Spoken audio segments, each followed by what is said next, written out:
सभी भक्तों को श्री शिवाय नमस्तुभ्यम। हर हर महादेव। तो आज हम आपको बताने वाले हैं गुरु जी के बताए 2 उपाय संतान की कामना के लिए। साथ ही साथ में यदि आपके जीवन में बहुत दुख चल रहा है, उस दुख को आप कैसे समाप्त करोगे। तो सबसे पहला उपाय जो गुरु जी ने बताया था, पर उसके पहले आप वीडियो को कर दो लाइक, चैनल को कर दो सब्सक्राइब। तो जो सबसे पहला उपाय था वो बताया गुरु जी ने मनोकामना की पूर्ति के लिए। यदि आपकी कोई मनोकामना है, अब जिन माताओं बहनों को संतान की प्राप्ति नहीं हो रही है, उनकी मनोकामना क्या होगी कि उनकी गोदी में एक पुत्र आ जाए, एक पुत्री आ जाए, एक संतान प्राप्त हो, ताकि जो लोग उनको ताने मारते हैं, बांझ बोलते हैं या फिर अपशब्द बोलते हैं कि तेरी ही वजह से हमारा वंश आगे नहीं बढ़ रहा, ताकि उन सब का मुख बंद हो जाए। 10 साल 15 साल से लगे हैं तो भी संतान प्राप्त नहीं हो पा रही, तो उनके लिए ये उपाय है। पहला उपाय क्या है, आपको 2 पुष्प लेने हैं। 2 पुष्प कौन से? धतूरे के पुष्प। और ये धतूरे के पुष्प आपको समर्पित करने हैं। वैसे तो ये उपाय किसी भी दिन कर सकते हैं, पर यदि आपको प्रतिदिन धतूरे के पुष्प मिल जाए तो आप प्रतिदिन उपाय करें। नहीं तो जो महीने में सोमवार आता है उस सोमवार को करें, या फिर जो प्रदोष आती है उस 2 प्रदोष को करें, या फिर जो शिवरात्रि आती है महीने की उनको करें। यदि आप करते हैं ये उपाय तो बाबा आपकी ज़रूर सुनेगा। अब पहला पुष्प आपको समर्पित कहाँ करना है, तो आप देख रहे हो ये जो माता अशोक सुंदरी का स्थान होता है, इस स्थान पर आपको पहला पुष्प समर्पित करना है। पुष्प मैंने आपको समर्पित करके दिखाया है कि किस प्रकार से आपको समर्पित करना है। जो पुष्प का खिला हुआ भाग है वो होना चाहिए भगवान शंकर की तरफ, और जो डंडी वाला भाग है वो होना चाहिए आपकी तरफ। पहला पुष्प आपको यहीं समर्पित करना है, आपकी मनोकामना को बोलते हुए। मनोकामना बोलते हुए पहला पुष्प यहाँ समर्पित करो। अब दूसरा पुष्प आपको समर्पित कहाँ करना है, वो करना है भगवान शंकर के शिवलिंग के ऊपर। अब जब शिवलिंग के ऊपर समर्पित करोगे तो आप देख सकते हो शिवलिंग के ऊपर पुष्प कैसे समर्पित करना है। ये भी मैंने आपको समर्पित करके बता दिया कि पुष्प आपको समर्पित कैसे करना है। खिला हुआ भाग आपकी तरफ हो और पुष्प का डंडी वाला भाग आपके विपरीत में होना चाहिए। तो यह है मनोकामना पूर्ति का उपाय धतूरे के पुष्प वाला। दूसरा उपाय जो गुरुजी ने बताया था मार्च के महीने में, वो बताया था यदि आपकी प्रॉपर्टी पर किसी ने कब्जा कर लिया है और वह आपकी प्रॉपर्टी को नहीं दे रहा है, आपने बहुत बोल लिया पर आपकी प्रॉपर्टी आपको मिल नहीं रही, तो फिर आपको क्या करना है। ये ज़मीन पर किसी ने कब्जा कर लिया है तो या तो आप 108 अक्षत ले लीजिए। अक्षत यानी कि चावल के दाने जो कि टूटे हुए ना हो, या फिर 108 श्वेत पुष्प ले लीजिए। श्वेत पुष्प कौन से? एक तो ये धतूरे का पुष्प होता है और बहुत सारे श्वेत पुष्प आते हैं, उन सारे पुष्पों को आप ले लीजिए। 108 श्वेत पुष्प, दोनों में से कुछ भी लेना है, श्वेत पुष्प या फिर 108 चावल के दाने। अब ये लेने के बाद में आपको नाम लेना है कौन से महादेव? कल्याणेश्वर महादेव का नाम लेना है। कल्याणेश्वर महादेव के नाम से आपको इन पुष्प या फिर अक्षत, जो भी आपने लिया हो, पुष्प लिए हो तो पुष्प या फिर अक्षत लिए हो तो अक्षत, उनको समर्पित करना है भगवान शंकर के शिवलिंग के ऊपर कल्याणेश्वर महादेव के नाम से।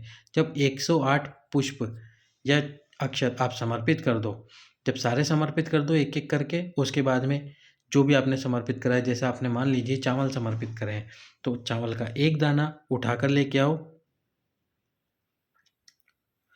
क्षमा करना, एक दाने को वहीं रख देना, बाकी 107 दाने आपको लेके आने हैं अक्षत के, और 107 दानों को लेकर आना। जो 108 छड़ाएँ, 108 में से 107 लेकर आना और 107 को लाकर उस प्रॉपर्टी पर, उस ज़मीन पर डाल देना जिस प्रॉपर्टी पर किसी ने कब्जा कर लिया है, जो प्रॉपर्टी आपको प्राप्त नहीं हो पा रही है, किसी ने कब्जा करके बैठकर आपकी उस प्रॉपर्टी को नहीं दे रहा है।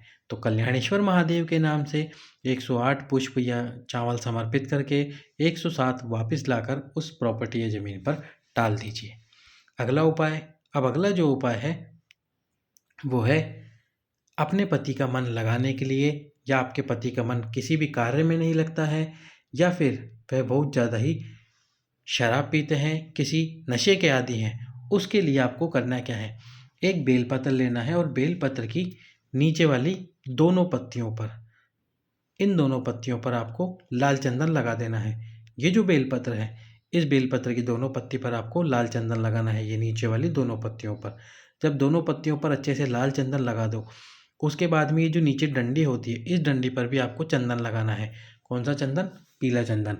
पीला चंदन लगाना है और पीला चंदन लगाने के बाद में यदि जिस व्यक्ति का मन नहीं लग रहा है, या तो वह व्यक्ति या फिर आप अपने पति के लिए कर रही हैं, तो फिर उनका नाम स्मरण करके उस बेलपत्र को, किस बेलपत्र को? जिस पर आपने चंदन लगाया, यानी कि इस बेलपत्र को समर्पित करना है आपको सोमवार की अष्टमी के दिन। सोमवार की अष्टमी के दिन आपको इस बेलपत्र को समर्पित करना है। और समर्पित कहाँ पर करना है? माता अशोक सुंदरी वाले स्थान पर। अब जब आप इसको समर्पित करोगे, तो जो बीच वाली पत्ती है, वो पत्ती होनी चाहिए इस तरफ। किस तरफ? जिस तरफ जल बहकर नीचे गिरता है। और जो डंडी का मुख हो, वो होना चाहिए बाबा की तरफ।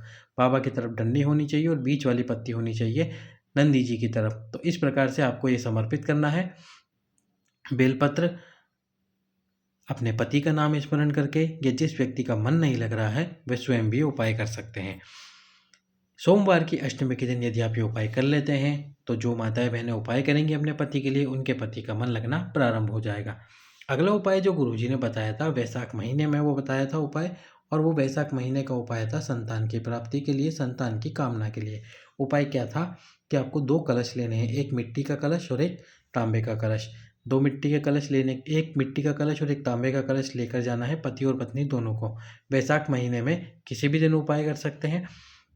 सीधे हाथ में लेना है आपको मिट्टी का कलश और उल्टे हाथ में लेना था तांबे का कलश। पर जब घर से निकलोगे, तो मिट्टी के कलश के ऊपर तांबे का कलश रख दो और फिर आसपास में जो भी वट वृक्ष हो, उस वट वृक्ष के नीचे जाओ। वट वृक्ष के नीचे जाकर जो भी आपको शिवलिंग मिले, उस शिवलिंग के ऊपर सीधे हाथ में मिट्टी का कलश और उल्टे हाथ में तांबे के कलश को रखकर 3 व्यक्तियों का नाम स्मरण करके, सबसे पहला प्रजापति दक्ष, दूसरा माता वीरणी और तीसरा माता प्रसूति, इन तीनों का नाम लेते हुए संतान प्राप्ति की कामना करते हुए जो भी वट वृक्ष के नीचे भगवान शिव जी का शिवलिंग है, उसके ऊपर जल समर्पित करो, पति और पत्नी दोनों।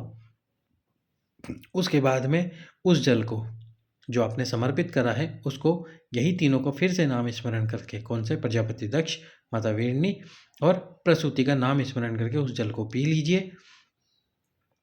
निश्चित रूप से आपको संतान की प्राप्ति होगी। पर यह उपाय किया जाता है वैशाख महीने में। तो अभी वैशाख का महीना थोड़ा दूर है, जब वैशाख महीना आए तब आप ये उपाय अवश्य ही करें। अगला जो उपाय है, वो है विषम परिस्थितियों से बाहर निकालने वाला उपाय। विषम परिस्थितियों में फंस गए हो और आप बहुत ज़्यादा ही इतना फंस चुके हो तो निकल नहीं पा रहे हो, तो आपको करना क्या है? एक उपाय करना है, छोटा सा उपाय। क्या है? एकांतेश्वर महादेव का उपाय। अब ये एकांतेश्वर महादेव कौन से होते हैं? जो महादेव का मंदिर या जो महादेव का शिवलिंग बिल्कुल एकांत में हो, जिस पर प्रतिदिन कोई जल न समर्पित करता हो, जो अपने ही मस्ती में मस्त रहते हो, अकेले बैठे रहते हो, उनको बोलते हैं एकांतेश्वर महादेव। ये एकांतेश्वर महादेव का उपाय करना है। यदि आपको ऐसा कोई मंदिर मिल जाए जहाँ पर शिवलिंग और शिव जी का मंदिर अकेला हो, प्रतिदिन कोई जल ना चढ़ाने जाता हो, साफ सफाई भी इतनी ना होती हो, उस पर आप ये उपाय कर सकते हैं।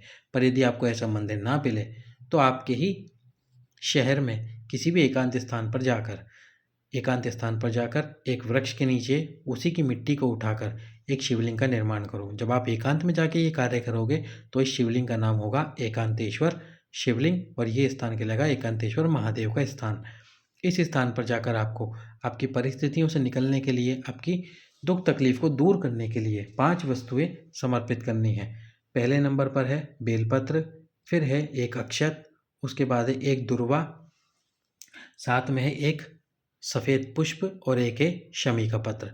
ये 5 वस्तुएं आपको समर्पित करनी है एक एक करके, और इनका क्रम भी है। सबसे पहले आपको समर्पित करनी है दुर्वा। पहला अभिषेक करना बाबा का, फिर दुर्वा समर्पित करना। दुर्वा समर्पित करने के बाद में आपको समर्पित करना है श्वेत पुष्प। श्वेत पुष्प के बाद आपको समर्पित करना है शमी का पत्र। शमी पत्र आपको समर्पित करने के बाद में करना है एक अक्षत जो कि खंडित ना हो, और अंतिम जो समर्पित करना है वो है बेलपत्र। ये समर्पित करने के बाद में यदि आपने शिवलिंग का निर्माण करके उपाय किया है, तो जो दीपक प्रज्वलित करोगे, उस दीपक को पहले ठंडा होने दें, उसके बाद में विसर्जन करें। पर यदि आपने एक भगवान शंकर के मंदिर में, यानी कि एकांतेश्वर महादेव के मंदिर में ये उपाय किया है, तो फिर आपको दीपक का बुझने का इंतज़ार नहीं करना है। करना क्या है, जब आप ये पांचों वस्तु चढ़ा दें, चढ़ाने के बाद में जो बेलपत्र है उस बेलपत्र को अपनी झोली में डालकर घर लेके आ जाइए। शिवलिंग का विसर्जन कर दीजिए। यदि बनाया है, नहीं बनाया है, मंदिर में कर रहे हो तो फिर विसर्जन करने की आवश्यकता नहीं, बस बेलपत्र अपनी झोली में डालो और उसको घर लेकर आ जाओ।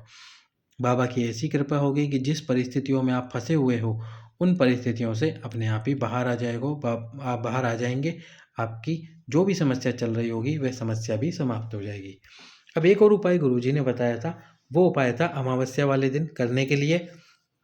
अमावस्या वाले दिन आपको उपाय किस प्रकार से करना था? अमावस्या के दिन आपको आपके पितरों की कृपा प्राप्त करने के लिए, कि आपके पितरों की आपके ऊपर कृपा हो, यदि पितृ कृपा होती है तो नारी संतान की प्राप्ति कर सकती है, वंश वृद्धि कर सकते हैं, क्योंकि आपके पितृ हैं जो आपको संतान प्राप्ति और वंश वृद्धि भी करवा सकते हैं। अमावस्या के दिन आपको 7 स्थान पर चंदन लगाना है। वो 7 स्थान कौन से हैं जहाँ पर आपको चंदन लगाना है? सबसे पहला जो, और चंदन कोई सा भी हो, लाल चंदन, पीला चंदन या फिर गोपी चंदन, कोई सा भी चंदन हो जो आपको लगाना है। सबसे पहले लगाना है भगवान शंकर के शिवलिंग के ऊपर, जो आपको पहला चंदन लगाना है, और इस पर आपको बनाना है त्रिपुंड। त्रिपुंड बनाना है शिवलिंग के ऊपर, जो कि पहली बार आपको चंदन लगाना है। दूसरा जो स्थान है शिवलिंग में, जो आप जानते हैं गणेश जी का स्थान, यहाँ पर आपको चंदन लगाना है। तीसरा जो स्थान है भगवान कार्तिकेय का, इस स्थान पर चंदन लगाना है। चौथा जो स्थान है माता अशोक सुंदरी का, जो आप जानते ही हैं, उस पर आपको चंदन लगाना है। पांचवा जो जलाधारी है, उस जलाधारी पर चंदन लगाना। अब मान लीजिए किसी मंदिर में जलाधारी ना हो तो क्या करें? तो फिर आप महादेव की पांचों बेटियों का स्मरण करते हुए, जया, विषहरा, शामलीबारी, दौतली और देव, इन पांचों बेटियों का स्मरण करते हुए बाबा के शिवलिंग पर ही चंदन लगा दीजिए। और उसके बाद में जो शिवलिंग के ठीक विपरीत स्थान होता है, जैसे आप यहाँ सम्मुख में खड़े हैं, ये जलाधारी है और ये शिवलिंग के ठीक विपरीत ये वाला जो स्थान है, इस स्थान पर आपको चंदन लगाना है 6ठे नंबर पर। और उसके बाद में अंतिम जो चंदन लगाना है आपको 7वां नंबर, वो है ये जो नंदी जी के 2 सींग होते हैं, इन सींग के ऊपर चंदन लगाना है अमावस्या के दिन। यदि आप ये 7 स्थानों पर चंदन लगा देते हो तो आपके पितरों की कृपा आपके ऊपर होगी, और फिर उनकी कृपा से आपको संतान की प्राप्ति भी होगी, और यदि घर में कोई पितृदोष है तो वह भी समाप्त होगा। अब अगला जो उपाय है, वो उपाय है उनके लिए जिनके जीवन में बहुत दुख चल रहा है, बहुत तकलीफ चल रही है और वह दुख तकलीफ समाप्त नहीं हो पा रही। तो आपको ये उपाय करना है शिवरात्रि के दिन। शिवरात्रि के दिन ये उपाय करना है। उपाय किस प्रकार से करना है? 2 बेलपत्र समर्पित करने हैं। 2 बेलपत्र समर्पित करने हैं। वो 2 बेलपत्र समर्पित कहाँ करने हैं, उसकी जानकारी आपको देते हैं। तो जो 2 बेलपत्र आप समर्पित करोगे, उसमें से जो पहला बेलपत्र है वो आपको समर्पित करना है शिवरात्रि के दिन बाबा के इस स्थान पर। ये जो बिल्कुल एंड पॉइंट है जलाधारी का, इस स्थान पर आपको पहला बेलपत्र समर्पित करना है। चरणों पर पहला बेलपत्र समर्पित करना है। जो बेलपत्र की बीच वाली पत्ती है वो शिव जी की तरफ हो, और जो दूसरा बेलपत्र आपको समर्पित करना है, वो दूसरा बेलपत्र जो आप समर्पित करोगे वो बाबा के शिवलिंग के ऊपर करोगे। शिवलिंग पर समर्पित करते समय उसकी डंडी आपके विपरीत में रखना। जीवन में जितना भी दुख है बाबा से उस दुख का वर्णन करना। हे भोलेनाथ, मैं बहुत दुखी हूँ, मेरे इस दुख को दूर करो बाबा। और उसके बाद में जो पहला बेलपत्र समर्पित करा है उस पर 5 बार एक ही कलश से जल समर्पित करना, और जो दूसरा बेलपत्र आपने समर्पित करा है उसी बेलपत्र पर फिर से 5 बार जल समर्पित करना। तो कुल 10 बार आपको जल समर्पित करना है एक ही कलश से।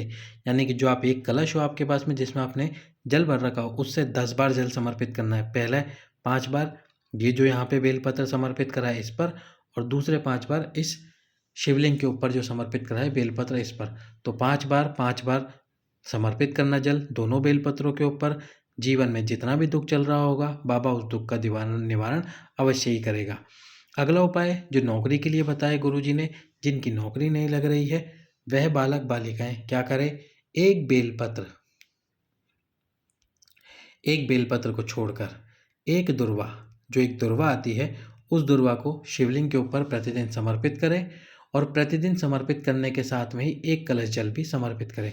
लगातार 3 महीने तक, यदि आपने मेहनत अच्छी करी है, पढ़ाई अच्छी करी है और लगातार 3 महीने तक आप ये उपाय करते हैं, एक दुर्वा समर्पित करते हैं और एक दुर्वा के साथ में एक दुर्वा समर्पित करते हैं और साथ में एक कलश जल समर्पित करते हैं, तो महादेव की कृपा आपके पर अवश्य होगी। जिस एग्ज़ाम में आप बैठोगे उस एग्ज़ाम में आप पास अवश्य ही होगे। तो ये थे गुरुजी के बताए हुए मार्च महीने के उपाय जो गुरुजी ने बताए थे। सभी भक्तों को श्री शिवाय नमस्तुभ्यम। हर हर महादेव।